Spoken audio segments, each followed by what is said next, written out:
Assalamualaikum warahmatullahi wabarakatuh, pemirsa UGTV yang berbahagia serta adik-adik mahasiswa rumpun rekayasa dan teknologi dan rekayasa.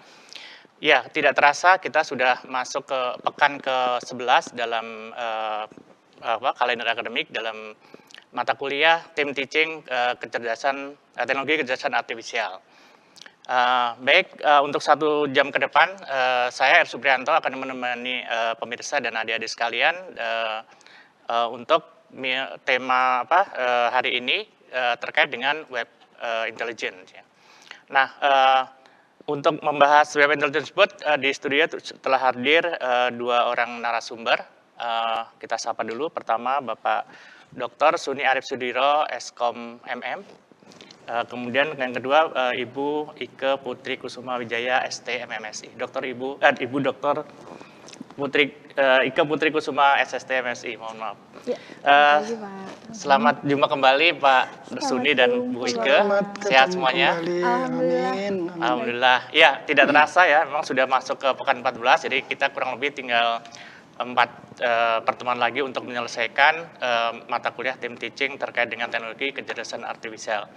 Ya, seperti sudah dibahas pada sebelumnya, sudah banyak ya, 10 minggu pertama sudah dijelaskan tentang berbagai teknologi tentang AI, kemudian dari segi hardware, software, kemudian topik-topik mainstreamnya seperti ecosystem, kemudian neural network, NLP, kemudian termasuk yang terakhir itu kaitannya dengan agentic ya, yang kaitannya dengan robotik dan sebagainya. Nah, untuk kali ini kita akan mengambil tema tentang web intelligence. Nah, mungkin sebelum kita masuk, mungkin sedikit mungkin perlu informasi awal atau bocoran. Pak Suni kira-kira di sesi 1 akan membahas apa saja nanti, Pak? Tentang semantic web dan information retrieval. Ya. Ya, kemudian, jadi 1,5 sesi nanti akan diisi oleh Pak Dr. Suni Arif. Kemudian di sesi kedua akan diisi oleh Ibu Dr. Ike Putri dengan materinya kira-kira apa saja, Bu? Nanti akan bahas terkait web mining, kemudian nanti akan dilanjutkan dengan web agent. Baik, terima kasih. Jadi kalau adik-adik pemirsa sekalian alami ya dalam teknologi web saat ini sudah begitu canggih, artinya kalau ya terutama dalam e-commerce ya, misalnya adik-adik atau pemirsa searching satu produk ya, kemudian akan muncul produk yang dicari itu beberapa ya, jadi kemudian saya ada pilih sesuatu, kemudian di berikutnya akan sarannya alternatif akan muncul beberapa yang kurang lebih mirip seperti itu. Nah, disitulah kira-kira intelligence tadi ya, web intelligence tadi berperan ya, jadi bagaimana dia bisa menampilkan sesuatu yang di-request oleh usernya mirip dengan itu dan ditampilkan beberapa sehingga user akan bebas memilih ya. Jadi kalau kita bicara teknologi web, mungkin sekarang udah teknologi web 4.0 ya. Jadi kalau ya kita mungkin berterima kasih ya dengan penemu web ya. Mungkin tim Businessly ya, itu yang awalnya memang untuk sharing informasi di laboratorium ya, kalau misalnya di CERN ya. Jadi di Swiss, kemudian dengan web tersebut awalnya digunakan untuk sharing informasi, kemudian dari sisi bisnis ya, justru Amazon yang mengambil manfaat dari adanya web, kemudian mereka bikin e-commerce dan sampai sekarang ya demikian besarnya. Kemudian selain web juga tentunya web browser ya. Jadi kita berterima kasih juga kepada penemu web browser ya, terutama itu Mosaic ya, Mark Anderson yang salah ya. Itu adalah orang yang menemukan bagaimana bisa melihat web dengan tampilan grafis dan sebagainya ya. Jadi ya pertama tadi kaitannya dengan internet tentunya ya. Nah, kalau kita lihat manfaat saat ini dengan teknologi AI ya. Jadi dengan teknologi AI artinya bisa masuk ke dalam kaitannya dengan search engine-nya, artinya mesin pencarinya supaya apa yang kita cari itu akan dioptimalkan oleh mesin pencari sehingga mendapatkan informasi yang paling relevan yang sesuai dengan yang kita inginkan gitu. Baik, nah untuk menyingkat waktu mungkin sesi pertama akan diisi oleh Bapak Dr. Suni Arif. Silakan di waktunya di Pak Suni. Baik, terima kasih Pak Raden. Selamat berjumpa kembali para pemirsa, para mahasiswa Universitas Gunadarma. Ya. Kita akan diskusi tentang web intelligence. Ya. Jadi kalau istilah web mungkin sudah kita temui ya beberapa dekade yang lalu ya. Akhir 80-an kali ya Pak Raden ya. Ya. Web itu 90 awal sih. 90 awal gitu ya. Berkembang itu. Ya, tapi pada awalnya tadi seperti disampaikan bahwa web itu sekedar menyajikan informasi dan Sharing informasi ya. sharing informasi, tapi arahnya sifatnya lebih ke satu arah ya di awal itu ya. Ya. Jadi klien itu ya query kemudian mendapatkan reply ya, sesederhana itu ya. Pada awalnya juga mungkin banyak diterapkan untuk berita aja ya. Berita ya. News, Kemudian ya. bisnis ya. Baru kemudian masuk ke bisnis itu sudah berkembang dengan yang namanya application, web based application ya. Betul. Jadi aplikasi yang tadinya Desktop base ya. desktop base ya untuk bisnis ya berkembang menjadi web base ya. Dan ini juga tentunya tidak terlepas dari perkembangan teknologi komunikasi data dan jaringan ya. Ya. Nah ini definisi umum ya dari web ya, World Wide Web ya.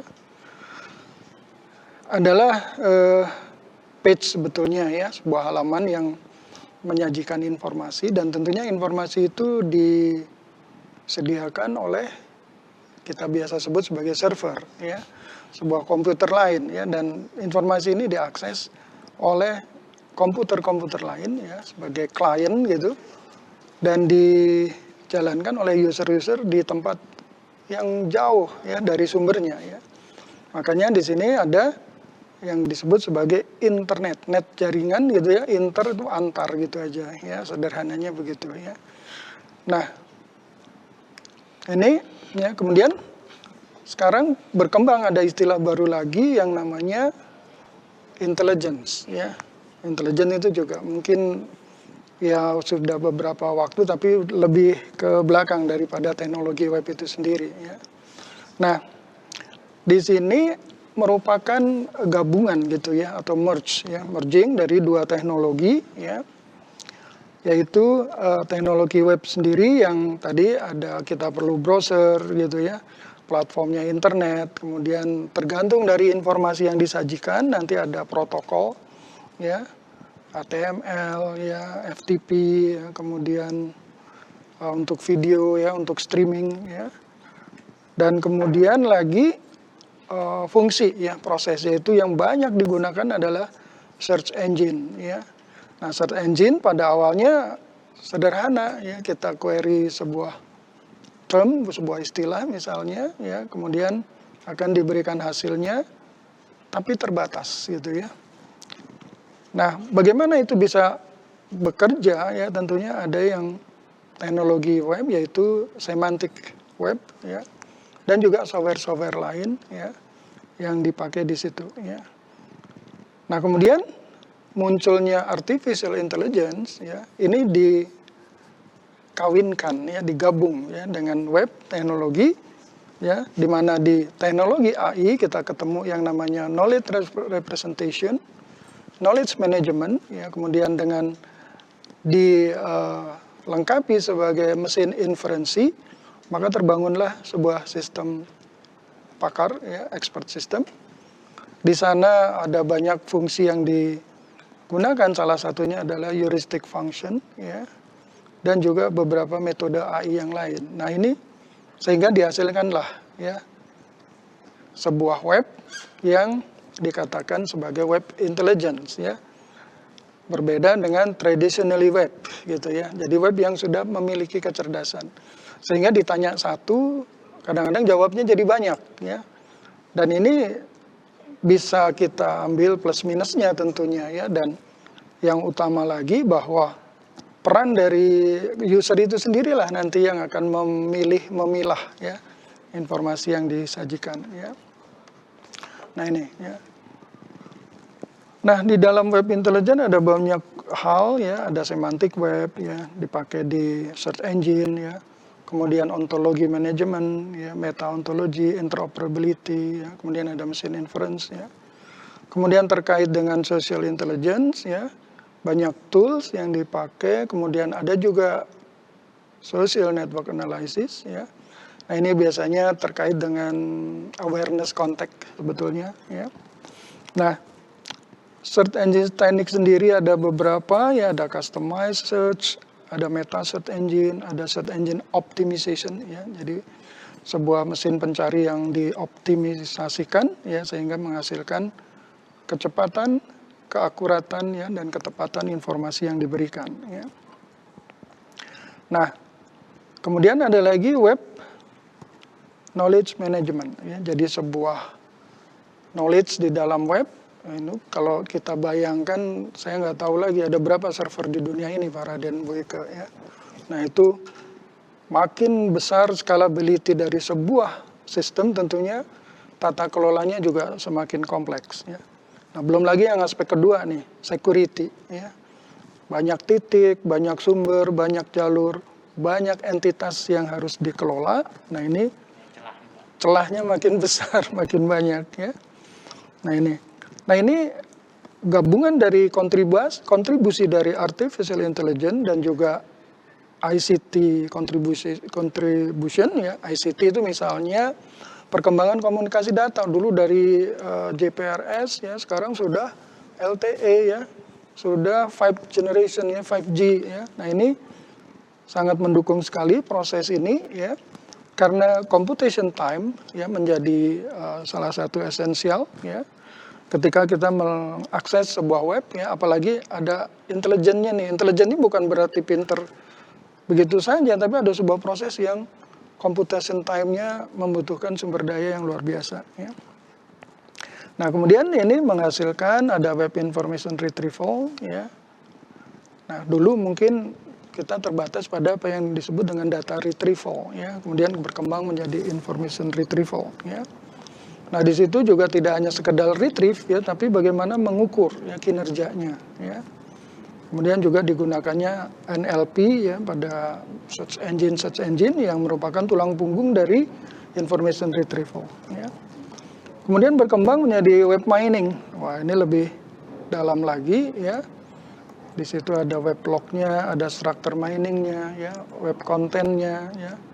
Jadi mining ini tidak hanya kita cari istilah gado-gado, keluar gado-gado, ya, tapi digali lagi, mining, ya. Jadi makna gado-gado itu apa, ya. Mungkin nanti muncul sampai ingredientnya, sampai versinya, ya. Gado-gado versi Jakarta, Sunda mungkin beda dengan dari daerah lain gitu, ya. Di kuliner Nusantara kita ini luar biasa banyaknya, ya. Kemudian ada lagi kita ketemu dengan web agent, ya, nanti akan disampaikan Bu Ika lebih detail, ya. Pada intinya seperti web dan subweb sebetulnya, ya, agent itu, ya, sehingga menghandle beberapa fungsi khusus di sana, ya. Kemudian untuk interaksi dengan user, ya, kita ketemu human computer interaction. Nah, ini biasanya tergantung dari bahasa, ya, komunikasi. Nah, di sini di AI kita ketemu yang namanya NLP, ya, Natural Language Programming, ya. Nah, ini beberapa hal yang terlibat di dalam bagaimana kita membentuk sebuah web intelligent, ya.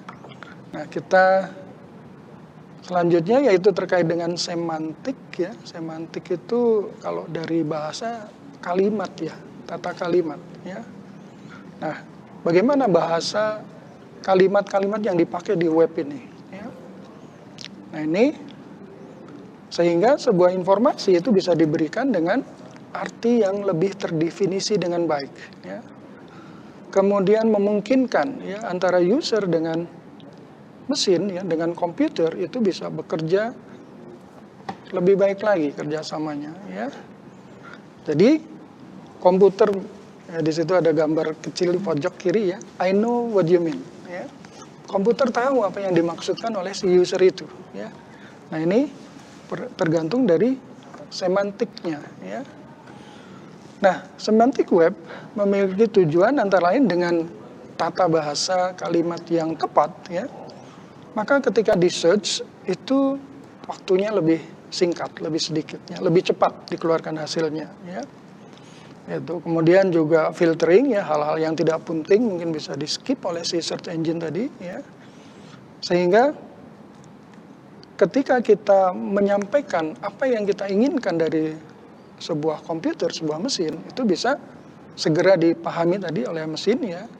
sehingga bisa segera dieksekusi oleh mesin ya dan dihasilkan menjadi lebih cepat lagi ya. Nah, kemudian ada istilah lagi nih, ontologi ya. Semantik tata kalimatnya ya, kalau ontologi sebetulnya lebih luas lagi, yaitu terkait filosofinya, filsafatnya ya. Nah, ini kadang-kadang secara term, secara semantik berbeda, tapi dari sisi ontologi aspek itu sebetulnya menyajikan hal yang sama ya. Gitu ya. Kalau jadi lebih ke misalnya meja. Meja itu apa sih ya? Mungkin bisa disampaikan oleh bahasa yang lain ya, padahal maksudnya adalah sama ya. Apalagi mungkin ada beberapa istilah yang maknanya sama ya. Misalnya pria, laki-laki itu sebetulnya kan sama ya. Secara semantik mungkin berbeda ya, tetapi secara ontologi adalah memiliki makna yang sama ya. Nah, itu dari ontologi ya. Jadi konteks ya. Nah, ontologi ini lebih memperkaya terhadap sebuah konteks dari web ya, maknanya ya, tadi seperti yang saya sampaikan, mungkin bahasanya berbeda tapi maknanya sama ya. Nah, ini yang poin 2 tadi, perbedaan terminologi ya, seperti yang sudah saya contohkan ya, pria, laki-laki, wanita, perempuan sebenarnya adalah makna pemahaman yang sama ya. Nah, sehingga akurasi dan kelengkapan pencarian web ya dengan ontologi ini akan menjadi tidak hanya lebih tepat sebetulnya ya, tapi memahami tadi si user mungkin mengquery dengan bahasa yang berbeda, tapi sebetulnya jawabannya adalah sama ya. Nah, di situ ada terkait apakah informasi yang akan dieksploitasi itu secara general atau secara khusus ya, spesial. Nah, ini ya, jadi ontologi dan semantik menjadi sangat penting perannya, dan ketika kita membangun sebuah sistem berbasis web, ini hal yang perlu menjadi krusial ya. Nah, ini susunan ya, layering pada sebuah ya semantic web ya. Dari paling atas adalah user interface and application ya. Interface biasanya terkait dengan navigasi ya, dengan GUI ya, dengan icon ya. Nah, kemudian di situ harus ada aspek trust-nya ya, kemudian proof ya, pembuktian atau validasi ya. Di dalamnya ada unifying logic ya. Query-nya misalnya kita pakai Spark QL atau SQL yang lain ya. Nah, di situ ada ontologi, itu ada OWL ya, ada RDFS ya. Kemudian ada rule ya, ini untuk terkait intelijensinya ya. Data interchange ya. Kemudian ini XML adalah bahasanya ya. Dan ada URI ya atau AIRI ya. Nah, di samping kanan crypto ini terkait dengan security-nya sebetulnya ya. Nah, ini kita coba lihat ada URI ya, Uniform Resource Identifier ya. Ini terkait dengan di mana ya sumber daya yang di informasi tadi berada ya. Kemudian ini XML adalah sebuah bahasa ya yang digunakan untuk menstrukturisasi informasi ya. Sehingga nanti lebih mudah ketika di search ya. Nah, kemudian di situ ada juga tagging ya, atau kalau di database biasanya kita sebut dengan index label ya, indexing ya.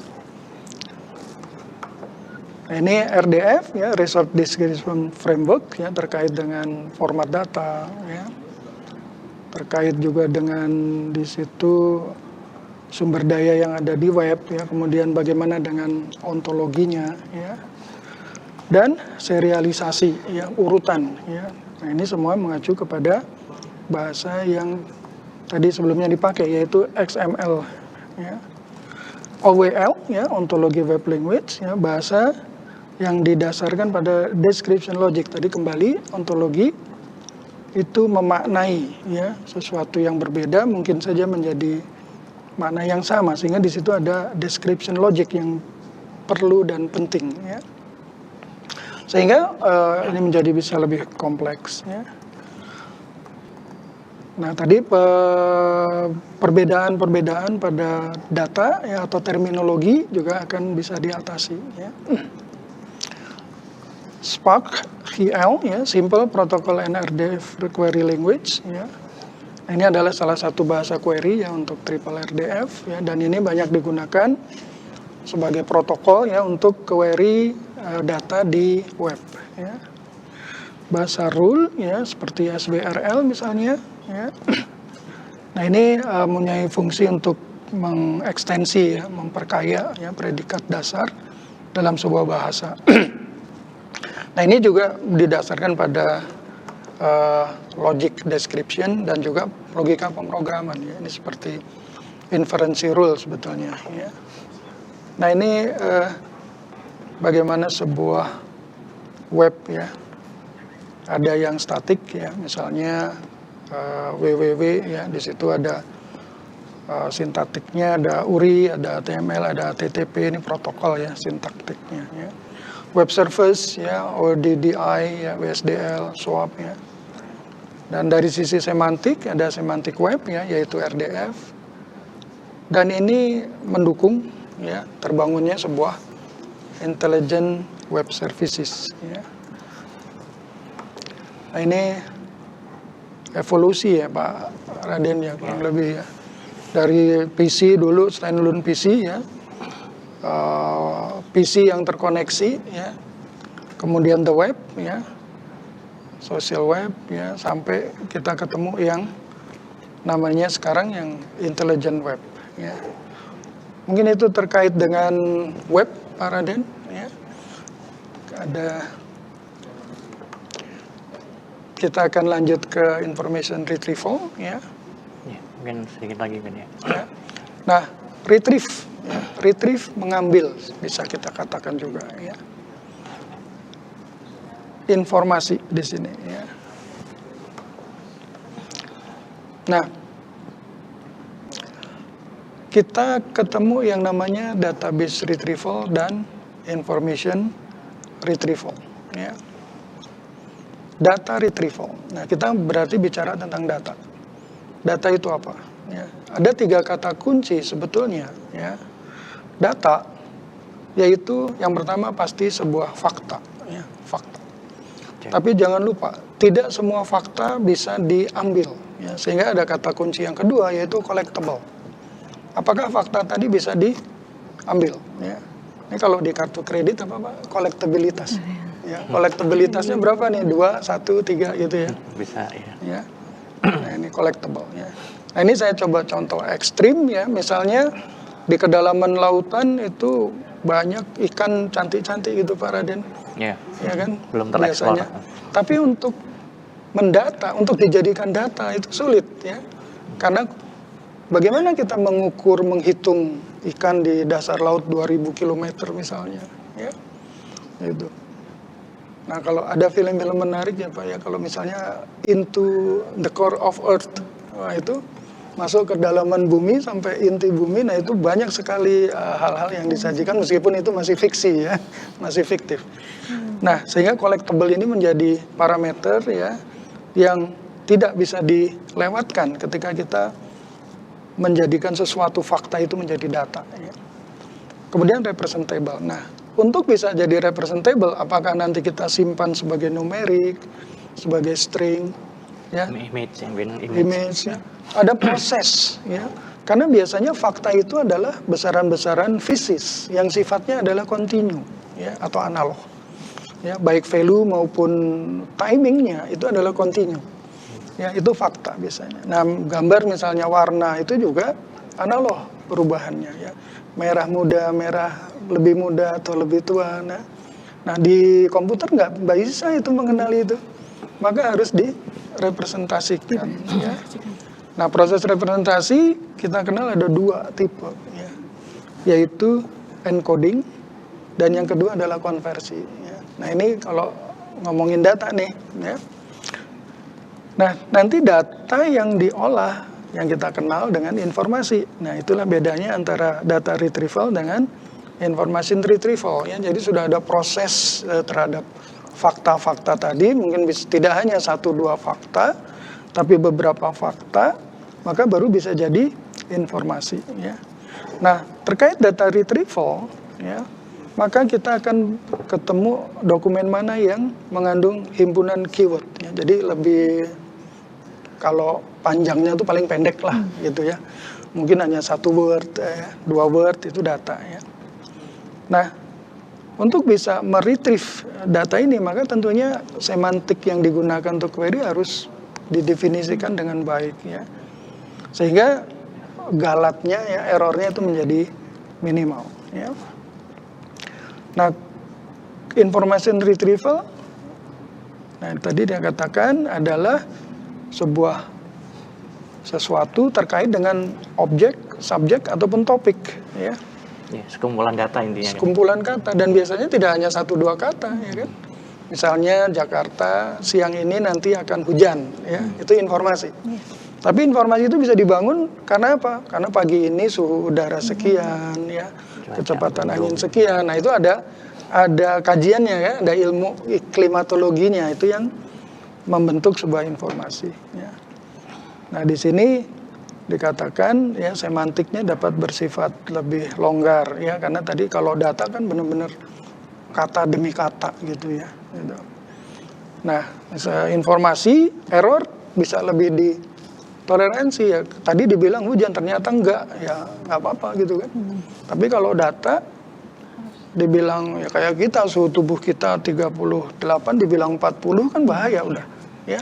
Nah, itu data, ya. Jadi toleransinya sangat ketat, ya.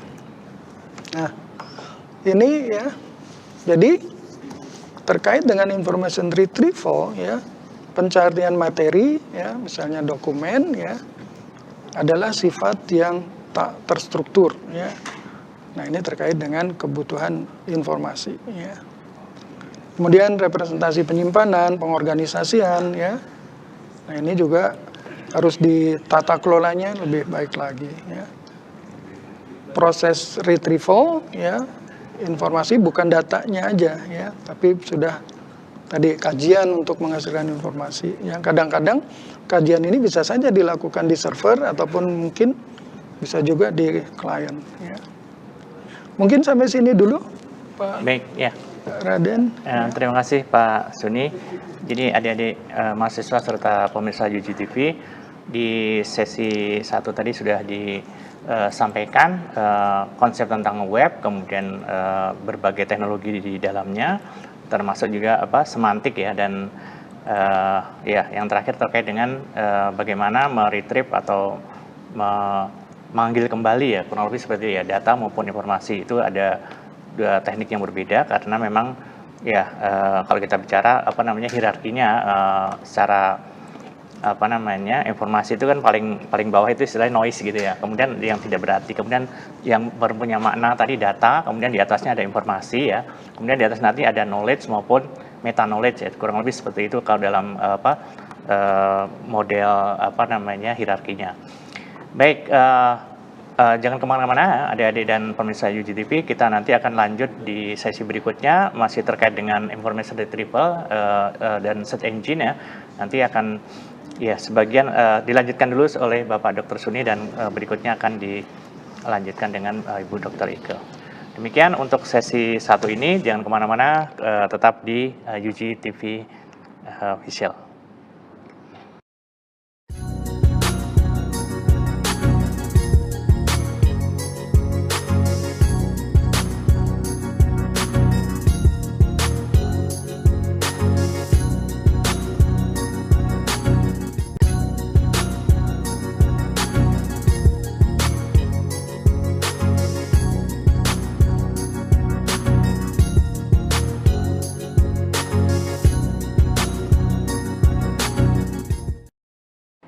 Ya, kembali lagi dengan saya Supriyanto dalam acara Literasi Tim Teaching Mata Kuliah Teknologi Kecerdasan Artifisial.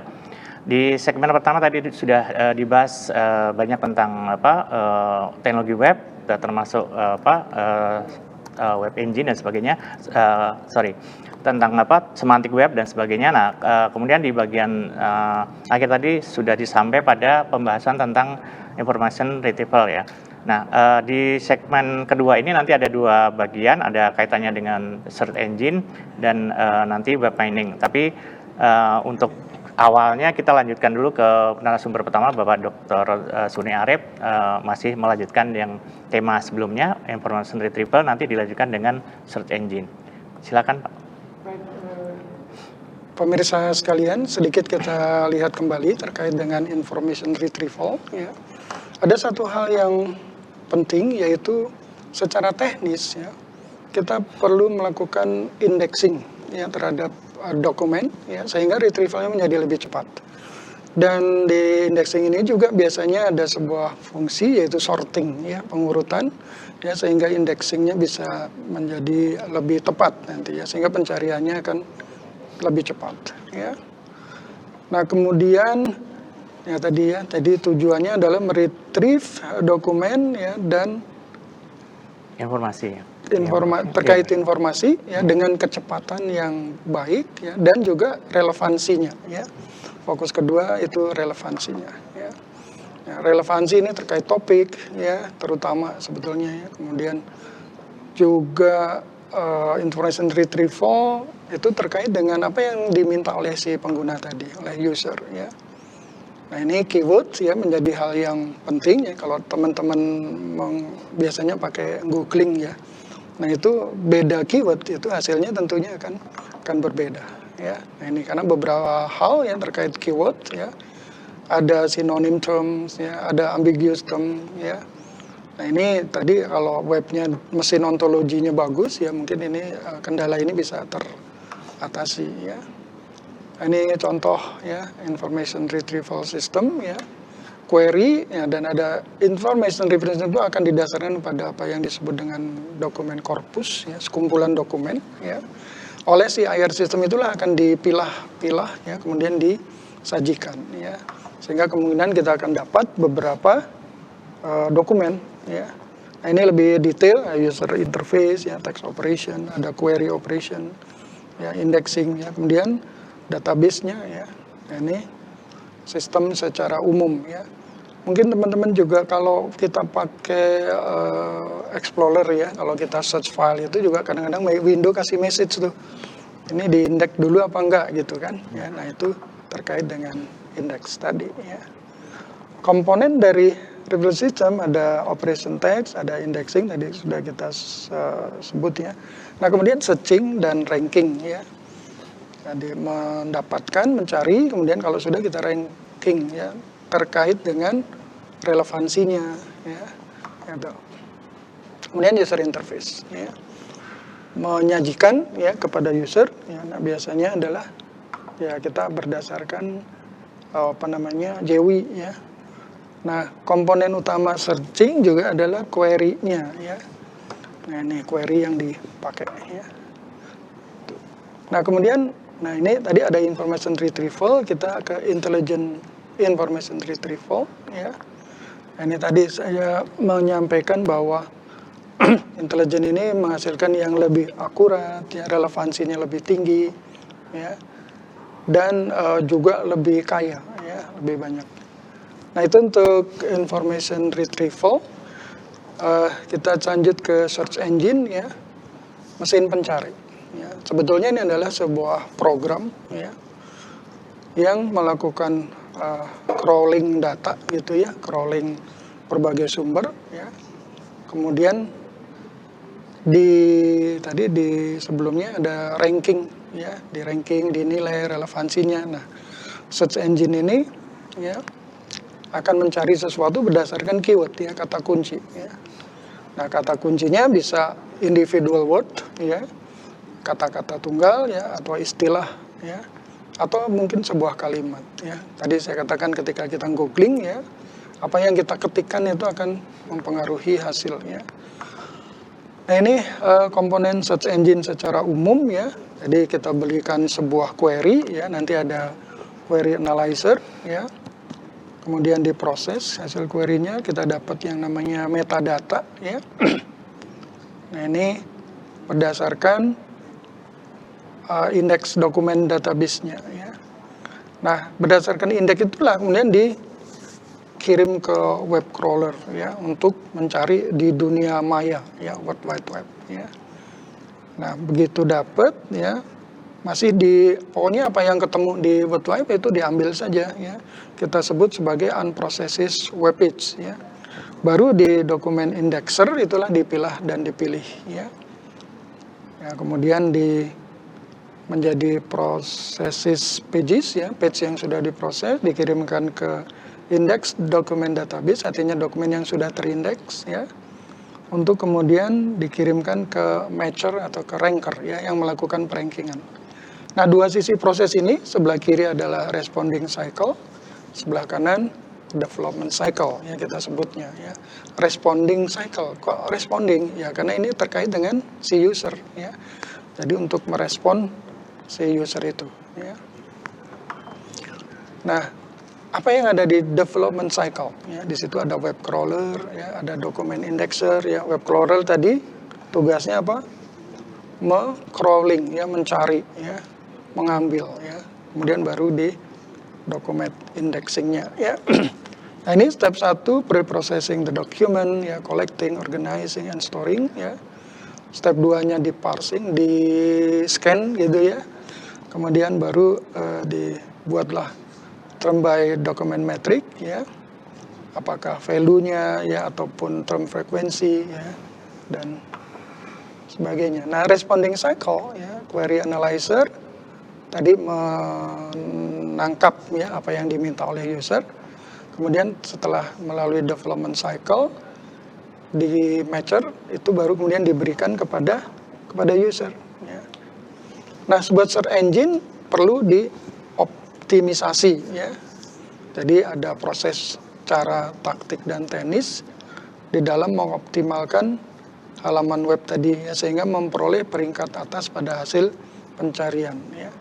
Nah, optimisasi terutama tadi di sort dan search itu juga banyak algoritma yang bisa digunakan ya.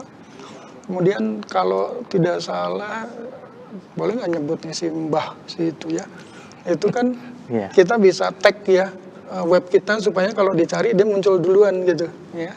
Nah, itu mungkin terkait dengan apa namanya tagging ya.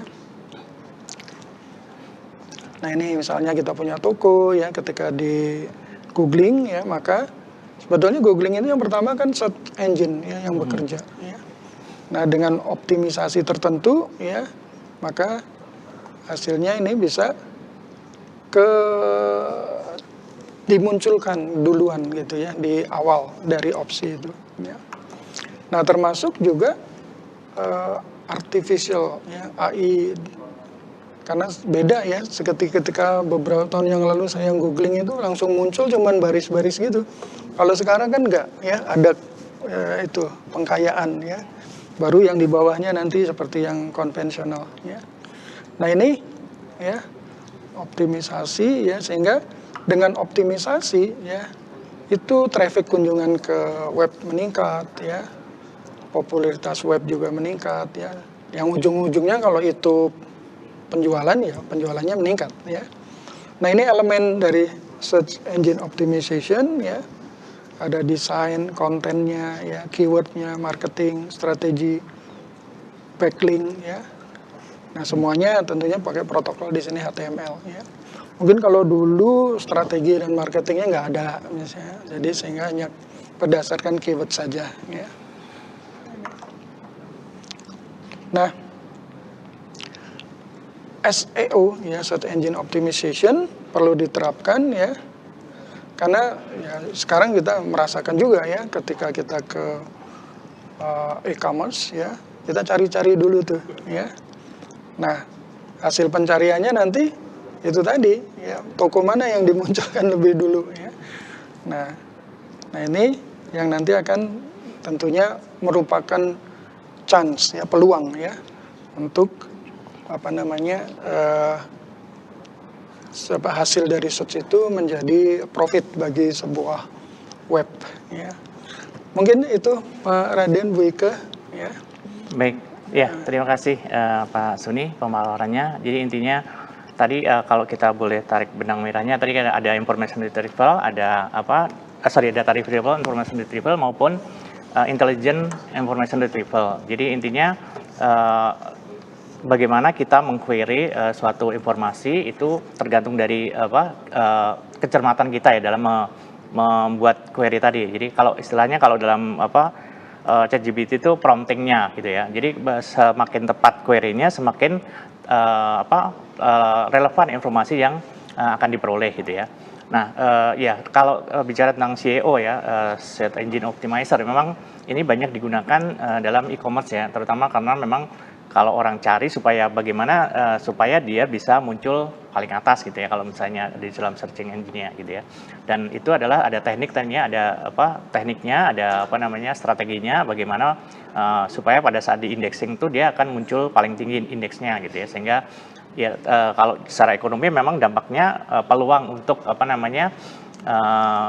pemirsa atau pencari mau beli itu karena memang dia muncul duluan gitu ya, dan itu akan menguntungkan secara bisnis gitu. Jadi kalau seperti adik-adik misalnya mahasiswa nanti ya kayak komputer misalnya membuat web e-commerce ya sebaiknya dioptimize lah ya supaya nanti search engine-nya itu akan menghasilkan luaran yang memang paling optimal gitu. Baik, di session bagian 2 ini kita lanjutkan kepada tema berikutnya tentang web mining yang lebih detail lagi. Jadi di sesi ini akan dipandu atau akan disampaikan oleh Ibu Dr. Ike Putri. Nah, waktu dipersilakan. Terima kasih banyak Bapak Dr. Raden Suprianto. Di sesi kedua ini saya akan melanjutkan mengenai web mining. Nah, web mining di sini mungkin bisa dibaca untuk definisinya bahwa web mining is the application of data mining technique to automatically discover and extract patterns and information from the World Wide Web. Jadi tadi sudah dibahas banyak mengenai World Wide Web itu seperti apa. Nah, gimana sih caranya kita bisa secara otomatis gitu ya mengetahui atau bisa menemukan, mengekstrak pola berkaitan dengan data-data atau informasi yang berada di dalam World Wide Web tersebut. Sebelum masuk ke apa aja sih yang bisa kita lakukan di dalam web mining, mungkin tadi sudah sedikit dibahas juga di sesi pertama ada yang namanya web content mining, web structure mining, web usage mining, seperti itu. Nah, sebelumnya kita harus membahas dulu sebenarnya apa sih tantangan gitu atau challenges yang terjadi pada data pada web. Yang pertama adalah datanya itu ternyata terlalu besar untuk efektifnya dari proses data mining sendiri, karena tadi sudah disampaikan bahwa servernya sebanyak apa pasti informasi juga ada sangat banyak, jadi sangat banyak sekali informasi atau volume data di internet seperti itu. Nah, yang kedua adalah terlalu rumit dan juga dinamis. Artinya data web itu pastinya selalu berubah dan memiliki berbagai format-format yang berbeda. Mungkin dari ada teks, ada tabel, ada image, video, seperti itu. Nah, yang ketiga adalah tidak spesifik untuk suatu domain. Artinya informasi di salah satu web itu bisa berasal dari berbagai bidang sehingga seringkali mungkin saja tidak fokus pada satu topik tertentu. Dan yang keempat adalah web itu sendiri pastinya dia memiliki segalanya. Segalanya di sini dimaksudkan adalah web itu menyimpan hampir semua jenis informasi yang terstruktur maupun yang tidak terstruktur. Nah, sekarang kita masuk ke teknik dari web mining itu sendiri. Di sini ada 3 teknik web mining. Yang pertama adalah web content mining, yang kedua web usage mining, dan web structure mining. Nah, di sebelah kanan mungkin kita bisa melihat bahwa dari web mining itu untuk si web content mining itu memang fokusnya lebih untuk mengekstrak informasi dari isi atau konten pada halaman webnya, sehingga yang di situ disampaikan adanya teks, image, audio, video, ataupun struktur atau data terstruktur yang ada pada konten pada halaman web tersebut. Sedangkan untuk web structure mining itu lebih berfokus untuk menganalisis struktur hubungan antar halaman webnya melalui hyperlink ataupun tautan yang ada. Nah, di situ untuk hyperlinknya apakah dengan struktur dokumen yang ada pada halaman webnya ataupun untuk intradokumen hyperlink ataupun interdokumen hyperlink. Jadi hubungan hyperlink yang berada dalam satu web yang sama ataupun dengan web yang lainnya. Sedangkan teknik yang ketiga adalah web usage mining, di mana ini lebih berfokus kepada menganalisis perilaku pengguna saat mengakses web tersebut di mana datanya bisa didapatkan dari web server logs-nya, application server logs, atau application level logs-nya. Jadi lebih berfokus ke, oh kalau pengguna ini tuh biasanya dia ngaksesnya tuh seminggu berapa kali, kemudian dia biasanya dari halaman A ke halaman B, kemudian dilanjutkan ke halaman C kah, seperti itu. Jadi ini untuk 3 teknik web mining dan kita akan bahas lebih detail untuk masing-masing tekniknya. Dimulai dari yang pertama adalah definisi dari web content mining. Tadi web content mining ini dia lebih berfokus untuk penggalian informasi yang berguna dari isi dokumen webnya. Jadi berkaitan dengan kontennya itu sendiri. Nah, data kontennya ini diharapkan dapat mengumpulkan fakta yang dirancang untuk bisa disampaikan kepada si pengguna itu sendiri. Nah, penerapan dari web content mining itu sebenarnya apa saja? Nah, bisa dimulai dari pencarian halaman web gitu. Jadi kalau misalnya tadi mencari, kalau misalnya kita memasukkan suatu keyword, jadi gimana caranya si web content mining ini juga dapat membantu pengguna untuk menemukan informasi yang dibutuhkan dari pastinya jutaan halaman web yang tersedia di internet saat ini. Walaupun tadi Pak Suni juga menyampaikan kalau sekarang mungkin, kalau dulu kan kita masukin keyword, kita buka satu-satu gitu ya Pak, linknya gitu ya, sampai kayak udah ungu semua tapi masih belum ketemu nih yang mau kita temukan. Kalau sekarang tadi dengan adanya web agent gitu ya, ada intelligent agent, sekarang enak sekali gitu ya, kita searching udah ada AI di bagian atas yang membantu kita untuk mencari tahu gitu ya, mencari informasinya itu sendiri. Nah, tapi si web content mining ini juga tadi untuk pencarian halaman web memastikan bahwa keyword yang kita masukkan tadi akan menghasilkan halaman web sesuai dengan keyword yang kita inginkan. Dan yang kedua adalah pengkategorian dokumen web, di mana web content mining ini dapat mengelompokkan dokumen-dokumen yang tadi pastinya ada sangat banyak halaman webnya, tapi tadi karena sudah diberitahukan, oh ini kontennya mengenai apa, jadi dapat dikelompokkan berdasarkan dengan kategori-kategori tertentu seperti itu. Jadi kalau misalnya kita lihat ke artikel berita, itu kan pasti ada macam-macam ya gitu, ada yang politika, ekonomi, pengetahuan, dan lain sebagainya. Jadi dapat dikelompokkan berdasarkan kategorinya dari konten yang ada di dalam halaman web tersebut. Dan penerapan web content mining yang ketiga adalah bagaimana adanya rekomendasi dari dokumen web. Jadi penerapan berikutnya pastinya setelah mengetahui bahwa oh halaman-halaman tersebut itu kontennya mengenai apa dikategorikan, jadi dapat memberikan rekomendasi konten sesuai dengan yang diminta atau minat dari si penggunanya. Nah, setelah ada yang namanya tadi web content mining lebih berfokus untuk menganalisis isi atau konten dari suatu halaman web, masuk ke teknik yang kedua yaitu definisi dari web structure mining. Jadi kita ke teknik kedua yaitu web structure mining yang lebih berfokus untuk menganalisis struktur tautan antar halaman web untuk memahami hubungan dan kepentingan dari halamannya seperti itu. Nah, di sebelah kanan itu kita bisa lihat gitu ya, ada yang namanya in degree sama out degree. Jadi in degree adalah ada berapa nih sebenarnya web-web lain yang menuju kepada halaman web tersebut, sedangkan kalau out degree adalah dari halaman tersebut akan memberikan hyperlink ke web-web lainnya apalagi seperti itu. Jadi lebih berfokus ke menganalisis struktur tautan antara halaman webnya. Untuk di web structure mining, kita akan lebih berfokus untuk menggunakan yang namanya teknik hyperlink analysis karena kita akan menganalisis si hyperlink tadi gitu ya. Nah, di sini ada penggunaan dari knowledge models di mana representasi yang akan mendasari dalam membentuk dasar untuk melaksanakan aplikasi tugasnya tertentu nanti. Kemudian ada analisis scope dan propertiesnya di mana kita akan mempunyai menganalisis scope atau hal-hal yang berkaitan dengan struktur hyperlink tersebut, dan nantinya kita akan melakukan pengukuran dan juga penggunaan algoritma untuk menghitung efisiensi dari pengukuran yang kita lakukan.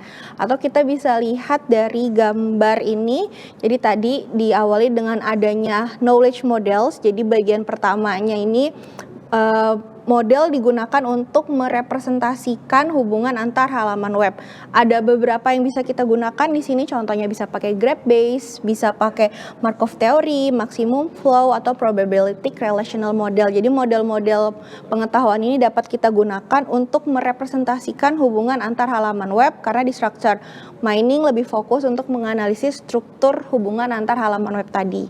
Kemudian kita akan melanjutkan dengan menganalisis scope-nya gitu ya, atau ruang lingkupnya. Kita bisa melakukan scoop apakah itu single page ataukah multi page ataukah the whole webnya gitu. Kemudian kita juga bisa mengecek apakah popularitas dari halaman web tersebut ataupun age gitu ya. Jadi kalau kita punya umur gitu ya, manusia ada usianya, nah halaman web juga ada gitu. Jadi usianya itu seperti apa, apakah memang sudah ada dari lama gitu.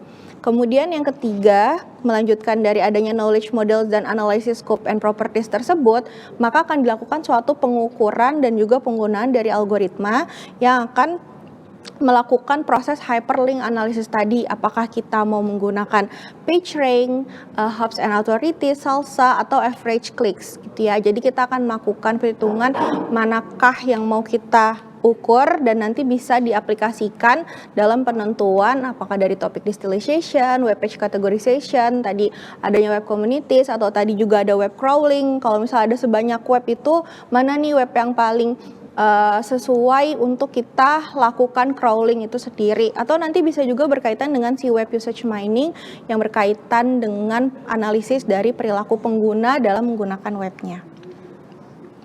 Untuk penerapan dari web structure mining, ini ada 6 yang bisa dilakukan. Yang pertama adalah kita dapat menentukan kualitas halaman web. Jadi salah satu penerapan dari web structure mining itu adalah mengukur kualitas atau otoritas sebuah halaman web. Nah, kualitasnya seperti apa? Oh, kalau misalnya dia banyak dirujuk oleh halaman web lainnya, gitu, itu bisa menentukan bahwa kualitas halaman web tersebut itu baik, seperti itu. Atau kita juga bisa menentukan struktur web yang menarik ya. Jadi dengan melakukan tadi proses menganalisis, kita dapat merancang struktur website agar mudah dinavigasi oleh si penggunanya dengan tadi kita melakukan proses menganalisis hyperlink, karena bisa saja yang di dalam webnya tadi ya intradokumennya atau yang si interdokumennya. Kemudian yang ketiga adalah kita dapat mengklasifikasikan halaman web, di mana hyperlink itu dapat digunakan untuk membantu mengelompokkan halamannya ke dalam kategori-kategori tertentu. Dan yang keempat, kita dapat menentukan halaman yang akan di-crawl, tadi dibahas ya, jadi kita bisa menentukan which page to crawl, karena halaman web itu pasti ada sangat banyak, jadi kita harus menentukan juga prioritas mana halaman-halaman yang harus kita kunjungi. Selain itu juga kita bisa menemukan halaman yang terkait, karena tadi si web structure mining akan menganalisis struktur hubungan hyperlink tersebut gitu ya. Jadi dia dapat menemukan halaman-halaman terkait berdasarkan keterkaitan antara satu halaman web dengan halaman web lainnya berdasarkan hyperlinknya, kemudian dapat mendeteksikan halaman yang digandakan. Jadi dengan melihat struktur dari halaman web tersebut, nanti bisa diketahui apakah ada halaman web lain yang benar-benar sama gitu ya, atau yang dilakukan proses duplikat tersebut. Kemudian kita akan melanjutkan ke teknik web mining yang ketiga, yaitu web usage mining. Jadi kalau tadi di web content mining lebih fokus ke konten atau isi dalam halaman web, kemudian web structure mining lebih fokus ke menganalisis struktur dari halaman web berkaitan dengan hyperlinknya, atau tautannya dengan halaman-halaman web yang lainnya, apakah halaman web yang sama di website yang sama atau dengan halaman web lainnya yang berada di luar website tersebut. Nah, yang ketiga adalah web usage mining, di mana ini lebih berfokus untuk mempelajari pola perilaku penggunanya.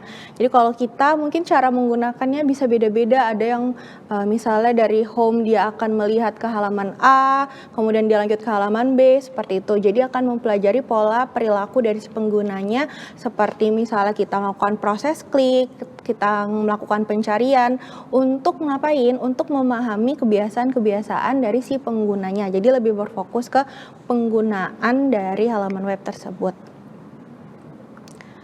Kemudian ini adalah gambaran fase-fase dalam proses web usage mining. Ya, jadi yang pertama adalah melakukan proses data collection terlebih dahulu. Gimana caranya si sistem melakukan pengumpulan data, tadi ada dari server log, dari cookies, atau bisa juga dari clickstream gitu ya, dan juga database transaksinya. Kemudian dilanjutkan dengan preprocessing, yaitu data mentah biasanya itu masih mengandung informasi yang mungkin tidak diperlukan sehingga harus dibersihkan terlebih dahulu gitu ya. Kemudian ada processation construction, yaitu untuk mengelompokkan aktivitas berdasarkan sesi-sesi si penggunanya gitu. Jadi ada sessionnya, misalnya di hari ini dia melakukan klik apa aja, nanti di session selanjutnya seperti apa. Jadi session reconstruction juga dilakukan. Selanjutnya ada proses yang namanya pattern discovery. Pattern discovery ini lebih fokus untuk menemukan pola perilaku si penggunanya menggunakan si teknik data mining tersebut. Dan selanjutnya adalah pattern analysis. Jadi setelah melakukan penemuan dari pola perilaku penggunanya, dilanjutkan dengan pattern analysis untuk menganalisis informasi-informasi yang dapat dimanfaatkan. Selanjutnya ini adalah penerapan dari web usage mining. Jadi web usage mining itu sebenarnya bisa diterapkan untuk apa saja. Yang satu untuk evaluasi promosi campaign. Jadi kalau misalnya ada promosi-promosi yang dilakukan, itu misalnya kita ada dipasang iklan gitu ya. Nah dari iklan tersebut tuh ada berapa banyak sih pengguna yang akhirnya mengklik iklan tersebut. Ada berapa pengguna yang setelah dia klik iklannya terus dia buka produknya seperti itu.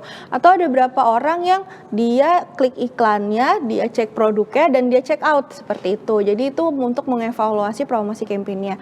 Kemudian menentukan nilai dari lifetime client. Nah, jadi lifetime client itu bisa ditentukan. Jadi kalau kita melakukan pembelian barang itu ya sebagai pengguna, kita bisa ditentukan dari cara kita menggunakan aplikasi tersebut gitu ya, atau aplikasi berbasis webnya. Apakah kita hanya tadi ngeklik iklan aja terus balik lagi, ataukah kita sambil melakukan proses pembeliannya. Kemudian ada juga buat strategi cross marketing. Nah, ini berkaitan untuk misalnya kalau dia beli barang A, dia beli barang apa lagi, itu berkaitan juga dengan penggunaannya. Jadi kalau orang ngeklik beli laptop, biasanya dia akan mencari juga untuk beli mouse-nya seperti itu. Menampilkan juga informasi dinamisnya, dapat memprediksi pastinya perilakunya dengan mempelajari profilnya, serta nanti bisa menargetkan iklan-iklan elektronik berdasarkan dengan kelompok dari si penggunanya tersebut. Mungkin seperti itu Pak Raden Suprianto untuk penjelasan dari teknik web miningnya. Baik, terima kasih Bu Dr. Ika Putri. Jadi adik-adik mahasiswa serta pemirsa UG TV yang berbahagia, di bagian sesi kedua, bagian akhir sudah dijelaskan tentang web mining. Jadi ada 3 poin tadi ya, kaitannya dengan content mining, structure mining maupun usage-nya.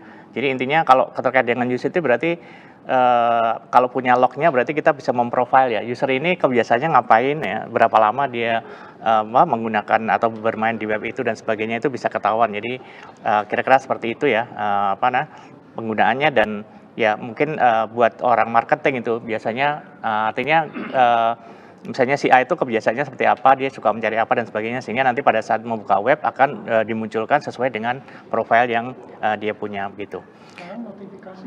Ya, notifikasi ya, betul ya. Sekarang ke arah sana. Jadi dari data-data istilahnya yang sudah diperoleh dari proses mining tadi bisa untuk tindak lanjut selanjutnya, pemasaran dan sebagainya yang berdasarkan kebiasaan tadi. Baik, kita sudahi dulu untuk sesi 2 ini. Kita nanti lanjutkan di sesi terakhir tentang web agent. Jadi jangan kemana-mana, stay tune pada UG TV Official untuk adik-adik dan pemirsa UG TV sekalian. Terima kasih.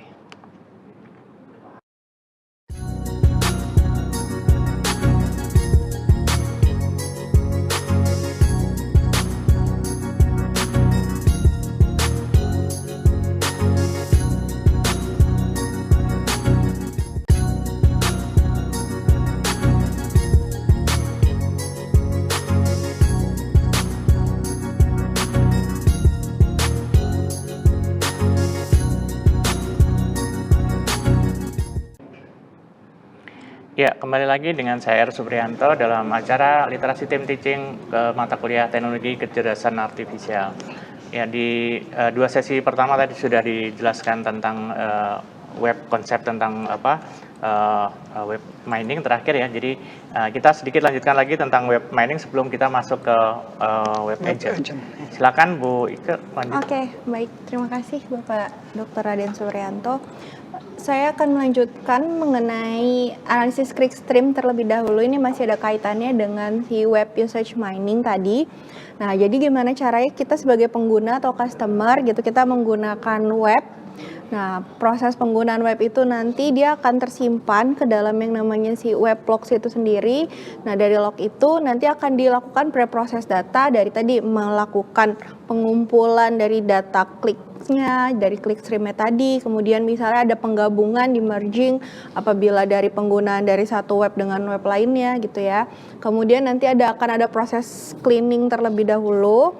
Kemudian ada proses structuring. Structuring di sini adalah untuk mengidentifikasi penggunanya gitu ya. Jadi kan pasti ada pengguna A, pengguna B, pengguna C, kemudian akan diidentify juga sessionnya tadi. Sessionnya itu dilakukan di season yang keberapa, season 1, season 2, season 3 misalnya seperti itu. Kemudian kita juga melakukan identify untuk page views-nya, jadi berapa banyak halaman tersebut dilihat. Kemudian juga bagaimana banyaknya halaman tersebut dikunjungi seperti itu. Nah, dari hal tersebut tadi melakukan extract knowledge-nya untuk mengetahui apa? Untuk mengetahui pattern gitu ya dari penggunaannya gitu. Jadi gimana cara penggunaannya dan nanti bisa berkaitan dengan profil dari si pengguna. Jadi nanti dari web usage mining ini bisa saja misalnya, oh saya gitu ya, saya mungkin kalau di halaman web tersebut di e-commerce-nya saya banyaknya nyari hal-hal berkaitan dengan anak gitu ya, bekal anak, tempat makan dan lain sebagainya, tapi mungkin gitu kalau Pak Suni mungkin ada beda lagi gitu ya, bisa nyarinya ke otomotif gitu ya, berkaitan dengan misalnya aksesoris mobil dan lain sebagainya. Jadi itu dari profil penggunanya juga akan disesuaikan dengan kaitan dengan dari si page profile, jadi bisa berbeda seperti itu. Jadi nanti pasti berkaitan juga dengan si customer value-nya, karena akan lebih tepat tadi memberikan iklan-iklan untuk kelompok-kelompok tertentu supaya bisa lebih tepat sasaran. Nah, selanjutnya ini adalah ada beberapa metode AI dalam web mining itu sendiri. Jadi kalau untuk di web content mining, ini menggunakan NLP-nya untuk memahami teks ya, tadi yang sudah disampaikan gitu ya. Jadi contohnya misalnya kita bisa mengelompokkan artikel berdasarkan topik atau mengenali objek dalam foto yang berada dalam web tersebut. Nah, untuk web structure mining itu kita bisa menggunakan pembelajaran mesin tadi untuk menganalisis tautan antar halaman webnya. Dan contohnya adalah menentukan halaman web mana sih sebenarnya yang paling penting tadi berdasarkan banyaknya tautan yang masuk ke dalam web tersebut. Di web usage mining tekniknya kita dapat menggunakan pembelajaran mesin untuk tadi mengenali pola kliknya gitu atau analisis klik streamnya atau untuk pencarian si pengguna tersebut, di mana nanti kita dapat merekomendasikan produk berdasarkan apa yang paling sering dilihat oleh si pengguna misalnya di situs belanjanya.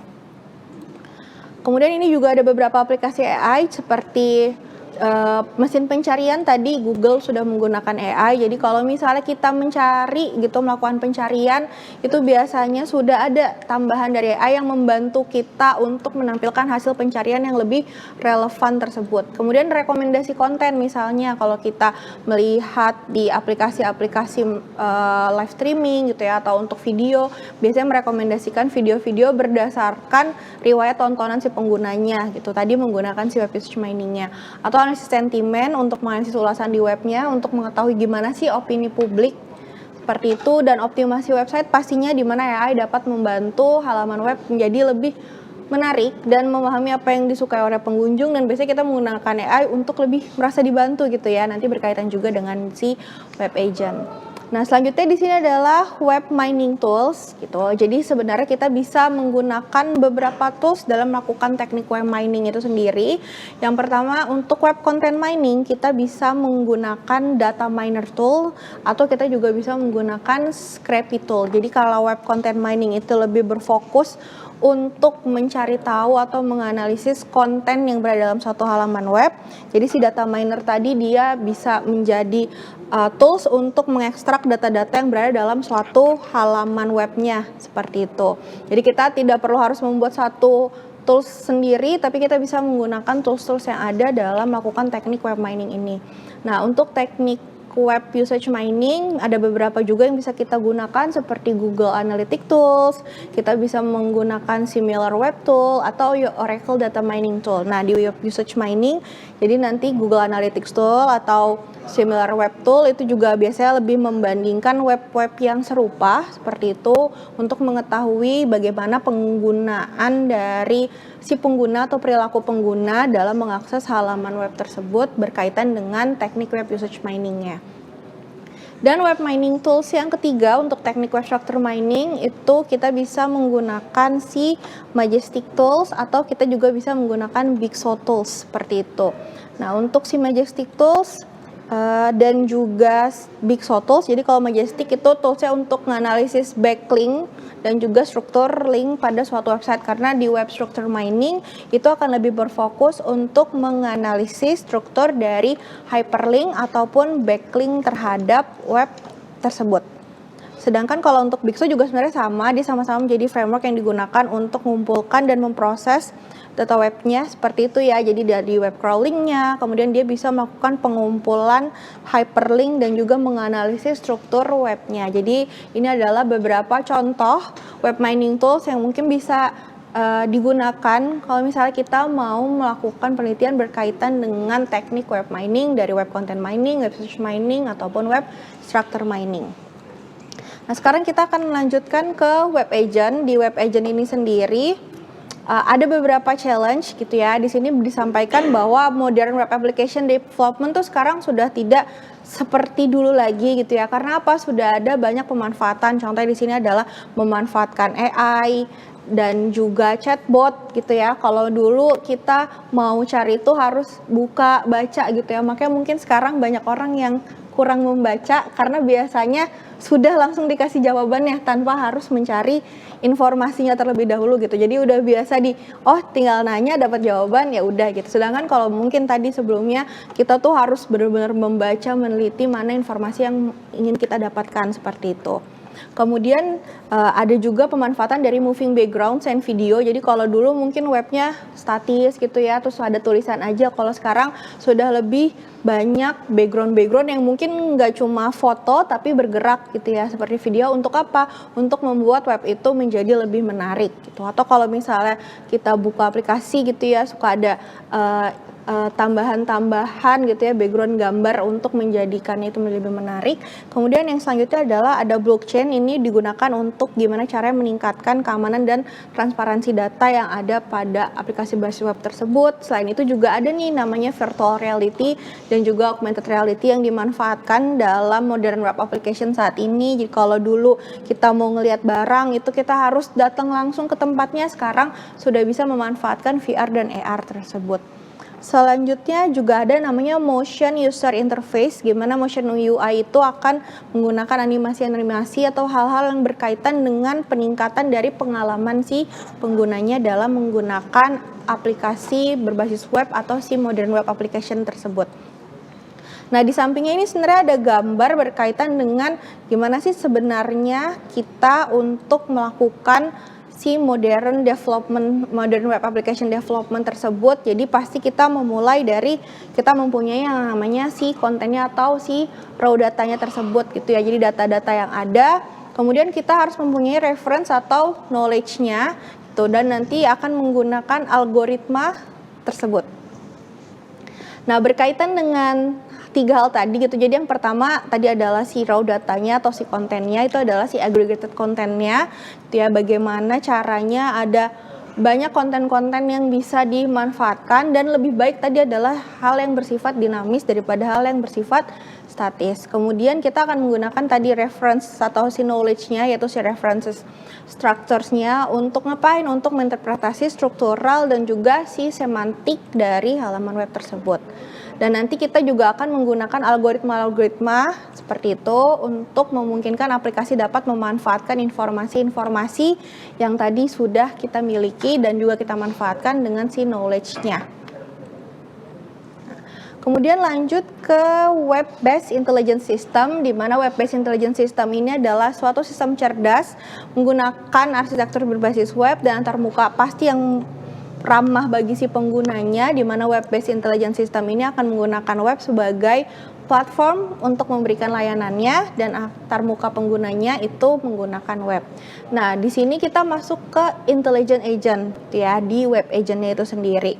Nah, menurut IBM itu sendiri AI agent adalah suatu sistem atau program yang mampu melakukan tugas secara mandiri dengan apa? Dengan merancang langkah kerjanya sendiri dan memanfaatkan berbagai alat yang tersedia untuk mencapai tujuan tertentu. Jadi ada nih AI agent yang membantu si penggunanya gitu ya. Jadi untuk melakukan tugas-tugas, jadi kita memerintahkan agent kita atau si AI agent itu untuk melakukan tugas-tugas yang ingin gitu ya kita capai atau informasi yang kita ingin dapatkan. Nah, di bagian kanan ada agent suite LLM gitu ya. Jadi di dalam konteks web, agent ini sendiri sebenarnya sering disebut sebagai LLM agents. Kenapa? Karena modelnya menggunakan bahasa yang besar atau large language model. Nah, di situ ada beberapa tahapan yang dilakukan. Jadi kalau di bagian planning itu sendiri, agent akan membuat rencana sebelum melakukan tindakan. Jadi harus di planning terlebih dahulu sebenarnya apa yang akan dilakukan.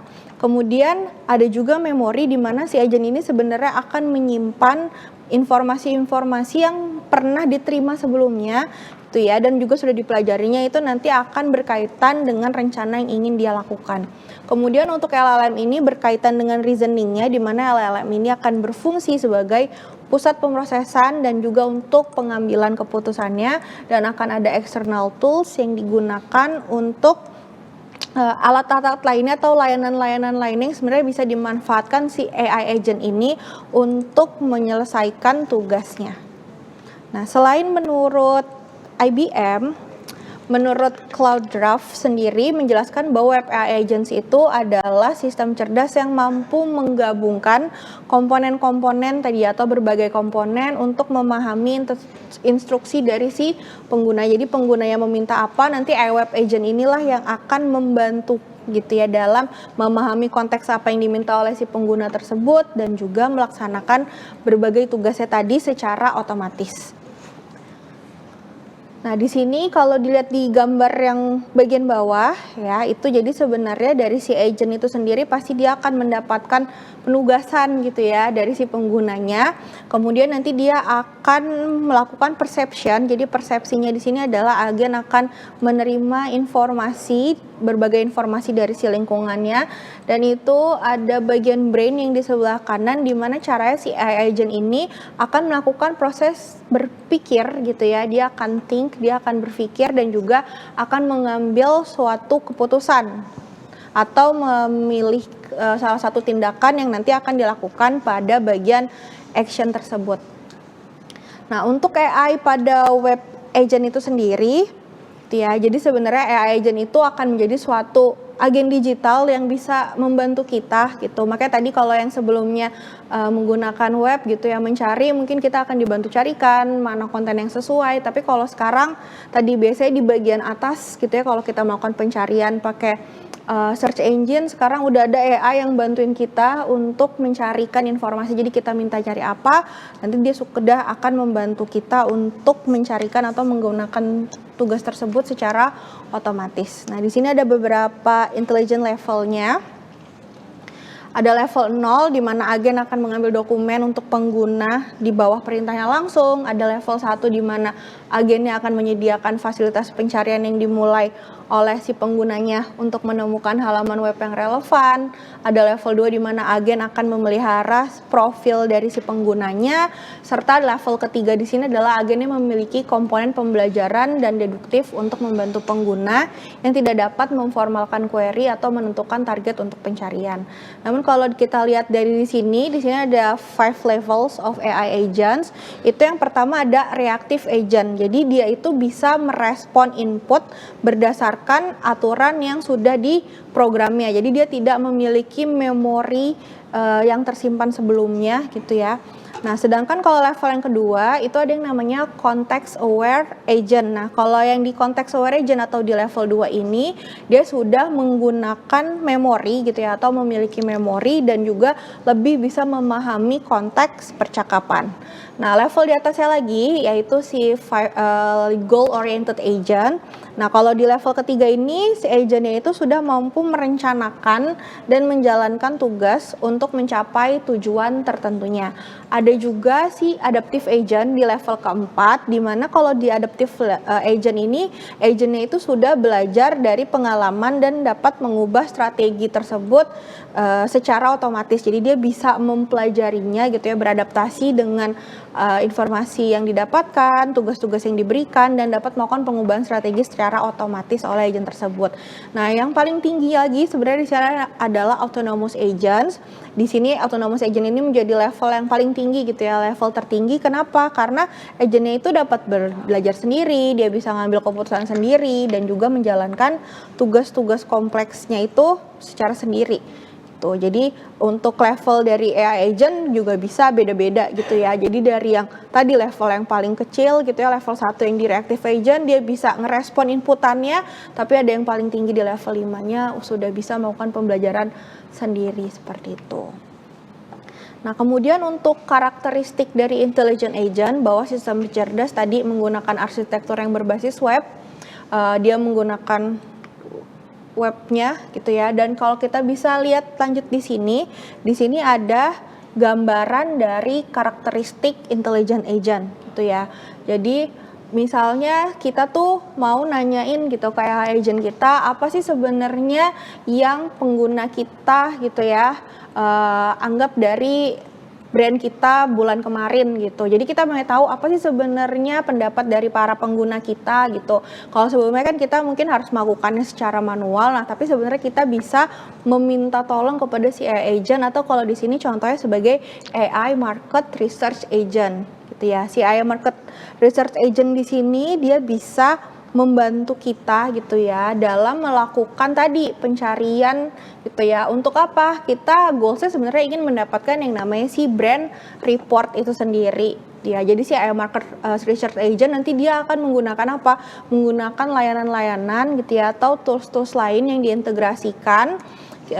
Seperti misalnya di situ dia ada website content crawler, dia juga menggunakan Instagram post scraper, dia juga menggunakan berbagai macam hal-hal lainnya gitu ya, atau tools lain, layanan lain, di mana nanti dia bisa mendapatkan datasetnya gitu ya, dan melakukan tadi proses untuk mencari tahu dan menganalisis dan menarik kesimpulan bagaimana sih sebenarnya pendapat para pengguna gitu ya, atau dari customer kita berdasarkan brand kita itu sendiri, dan nanti pada hasilnya akan membuat suatu report generation. Jadi si AI-nya pun akan membantu kita atau penggunanya tersebut untuk menghasilkan suatu tadi brand report itu sendiri. Oke, selanjutnya di sini ada gambaran ya dari gimana sih caranya yang namanya AI agent modern itu bekerja sebagai agentic application gitu. Nah, gimana caranya si AI agent itu dapat tadi kan kita meminta suatu, jadi kalau biasanya mencari, tapi di sini si AI agent ini akan membantu gitu ya. Jadi dia nggak cuma memberikan jawaban, tapi juga dapat membantu berpikir gimana sih kira-kira tools apa aja sih yang sesuai atau yang dibutuhkan supaya tujuan itu dapat tercapai seperti itu. Jadi si user input, user akan memasukkan gitu ya. Jadi prosesnya dimulai dari bagian kiri tadi, user inputnya memberikan apakah itu pertanyaan ataukah memberikan tugas gitu ya. Kalau tugas kan kayak tadi gitu ya, disuruh bikin tugas untuk membuat suatu laporan misalnya seperti itu, atau carikan saya misalnya produk atau barang yang seperti apa. Seperti itu. Nah, nanti LM ini akan berfungsi atau bertindak sebagai si otak utama atau si agent yang akan memahami instruksi dari si penggunanya. Nah, LM ini akan melanjutkan menentukan tools-tools apa sih sebenarnya yang dibutuhkan gitu ya. Jadi tools apa yang dibutuhkan dalam dia melakukan memperoleh informasi atau nantinya akan melakukan suatu tindakan atau action tersebut.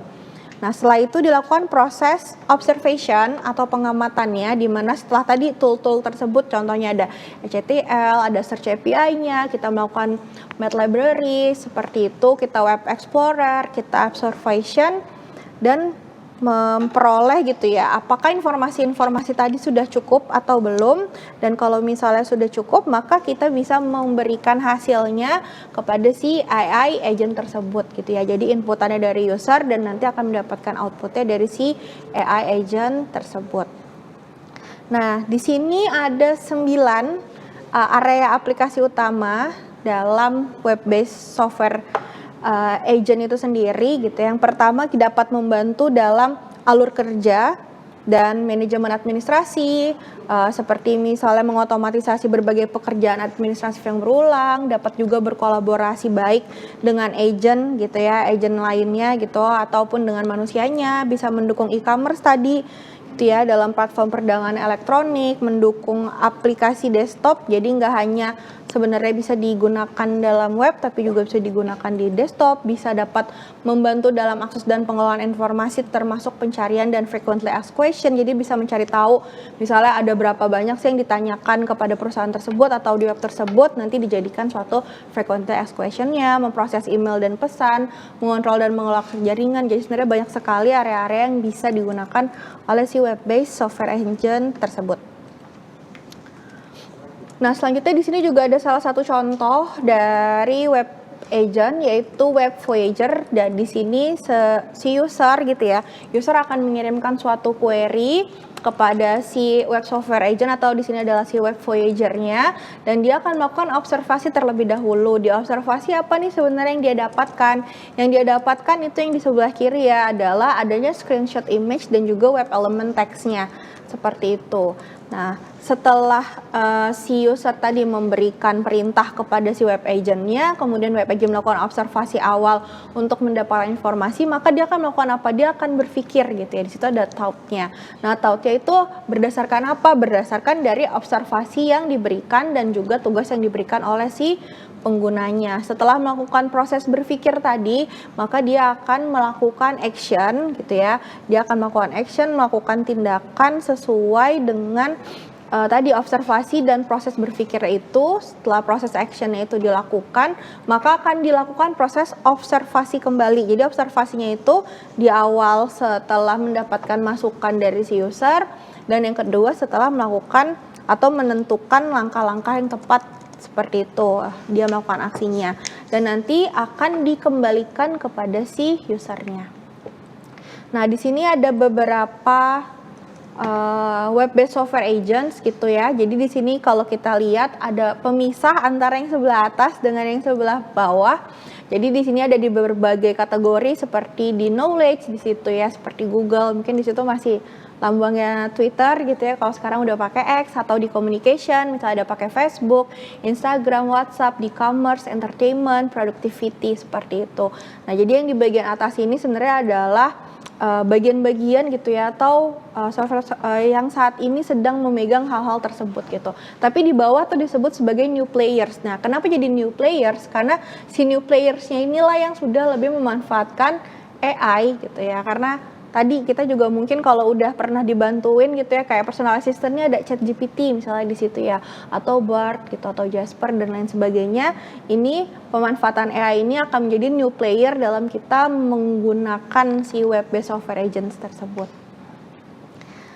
Nah, tadi kita sudah bahas ada banyak sekali mengenai web-based software agent atau tadi AI agent, berarti berkaitan dengan ini sebenarnya hal yang jadi baik gitu ya. Nah, tapi sebenarnya ada beberapa aspek-aspek gitu ya. Kalau misalnya dari efisiensi, dia kelebihannya bisa nyelesain tugas berulang, tapi dia punya juga beberapa kekurangan seperti adanya latensi, tugas kompleks untuk mengaruhi pengalaman penggunanya, ketersediaannya mungkin dia tersedia selama 24 jam gitu ya, dalam 7 hari, tapi sebenarnya kalau yang masih eksperimental dia belum bisa terjamin. Kalau dari skalabilitas juga bisa aja tergantung gitu ya, mungkin bisa menangani volume besar tapi bisa jadi saja dia ada ketergantungan pada data yang terlalu besar. Untuk personalisasi dia masih belum bisa gitu ya. Kalau misalnya dia terlalu kompleks dan belum mendapatkan datanya, inovasinya juga dia ada risiko keamanan dan lain sebagainya, dan dari etika juga ada potensi pengangguran, penyalahgunaan, dan dari konsumsi yang besar. Dan di sini ada beberapa metode teknologinya kita bisa pakai, tadi udah dibahas mungkin di materi-materi sebelumnya juga ya, bisa pakai machine learning, NLP, computer vision. Kemudian ini ada beberapa hal juga yang bisa kita gunakan seperti algoritma pengambilan keputusan, zero shot to few shot learning, tadi juga large action modelnya. Kalau tadi ada beberapa tools yang bisa kita gunakan untuk web mining, ini adalah beberapa tools yang bisa kita gunakan untuk web-based AI software agent seperti LavaView, Stagehand, dan Skyfern. Ini ada beberapa contoh aplikasi dari internet base AI software agentnya juga yang nanti mungkin bisa dibaca lebih detail lagi, seperti itu mungkin. Baik, terima kasih Bu Ika. Ya, paparannya cukup banyak dan detail. Intinya tentang web agent tadi ya, mungkin buat adik-adik mahasiswa tadi mungkin yang highlight ya, artinya penggunaan lebih ininya nanti pada saat web scraping ya, pada saat adik-adik mencari data untuk penelitian. Nah, itu web scraping itu berguna sekali untuk tadi bagaimana Anda mengumpulkan data dari big data yang ada di web ya, untuk mendapatkan sesuai dengan keinginan Anda. Jadi ya, kalau dalam aplikasi bisnisnya web recommendation itu ya, artinya kemampuan web yang sudah bisa memberikan rekomendasi sesuai dengan kebiasaan kita. Jadi dengan teknologi AI ya, kalau kita lihat di sini AI itu membantu sekali dalam berbagai hal ya, terutama misalnya termasuk di dalam pencarian informasi yang berbasis web ya, dengan adanya agent ya, web agent, maka memberikan kemudahan bagi pengguna untuk mendapatkan informasi dengan mudah dan banyak dan maupun yang lebih presisi gitu. Demikian kira-kira materi untuk hari ini tentang web intelligence yang sudah dibahas dari konsepnya, kemudian bagaimana retrieve-nya, dan terakhir adalah teknologi tentang web agent itu sendiri. Sekali lagi terima kasih buat para narasumber, Pak Dr. Suni Arif dan juga kepada Ibu Dr. Ika Putri ya, atas materi yang dipaparkan hari ini. Ya, demikian ya, atas nama pembicara saya mohon maaf bila ada salah kata atau kalimat yang mungkin kurang tepat. Sekali lagi terima kasih. Jumpa lagi pada sesi tim teaching berikutnya. Terima kasih. Assalamualaikum warahmatullahi wabarakatuh. Waalaikumsalam.